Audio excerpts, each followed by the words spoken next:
Another aspect of the Chicano movement was the creation of a political party known as La Raza Unida.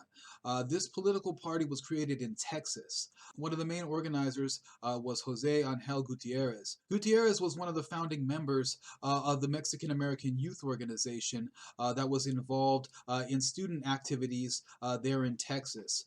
In particular, his organization was involved in a student strike that took place in Crystal City, Texas, where students went on strike in order to have their demands heard by the local school board. And so Gutierrez was a major figure in creating La Raza Unida. And the point of creating this political party was so that Mexicans and Mexican Americans could achieve their goals through the political process, right? And it's really difficult to demand your rights if you don't have Mexican American politicians in place in the governments, right? Especially in local governments. So La Raza Unida was putting up Mexican American candidates who were running for office locally there in Texas, right? Eventually, the party would expand to other states as well.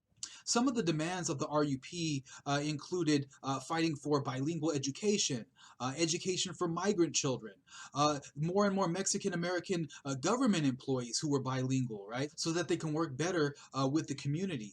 And also, the party was calling for an end to job discrimination. And so these were some of the demands of the party. And so they ended up having a mass voter registration movement where they registered a number of Mexican Americans to vote there in Texas. And they were actually successful in electing a number of candidates to various positions in local governments there in Texas, right? In Crystal City, there were candidates of the party who won elections on the local school board. In other counties in Texas, there were candidates who won positions as mayor and on the city councils, right? And so it was working. This was a Mexican American political party that's separate from the Democratic Party and the Republican Party, right? They were fighting for the rights, particularly for Mexican Americans. So it's a political party that's really based on race. And so this is taking place in Texas, and eventually the party would expand to other states as well, such as California and Colorado. Ultimately, you would see Mexican Americans in Texas gaining more access to voting rights. The poll tax that we had talked about before, right, where Mexican Americans had to pay a tax in order to vote, that policy would be ended in 1966.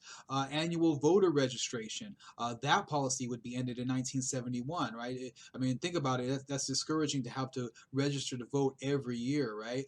So ultimately, you would see more and more Mexican Americans registering to vote in Texas. La Raza Unida played a major role in expanding this voter registration. And because of this, you would have more and more Mexican American candidates winning office there in Texas, more than there ever was before, right? So more political representation for Mexican Americans in Texas, right? And so this strategy of getting more and more involved in politics and having Mexican American candidates running for office was working in Texas. And so you would see more and more people getting access to voting rights there in Texas, which means more control over the political process, right?